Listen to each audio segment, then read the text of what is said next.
ta bincika ya nuna cewa tana da cutar sankaran wanda mutum da ciwon dajin bakin to bakin wurin nan sai a samu kwayoyin halittar wurin nan su ta girma da yawa yadda jiki bai iya sarrafawa.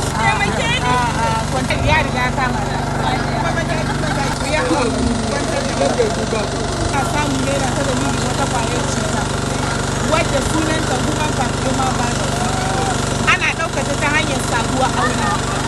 To kaga kenan har da maza su dole a kare su don su ga iya samun mata. Kwarai kuwa. In za a je rigakai da mata da maza duk a tafi da su ai musu rigakai. Ba mata kadai ba har da maza saboda su ma maza suna ɗauka wannan kwayar cuta. Kun gane bayanin? Akwai wani wanda yake da tambaya. Wa alaikum salam. To bi tambaya. Irin ruwan da bai samu. Ka gare ki. Wani an ta tambaya. Kai. Ku saurara yan kannan gana ko sun muku kulala ku saurara. Hello. Ko sun zama green. Ko sun yi kalan ruwan kasa-kasa. Matsala ta.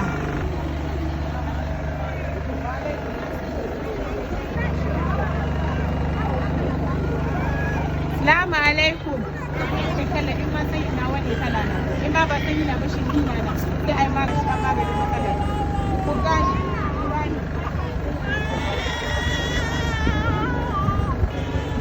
Kamai. Salamu alaikum.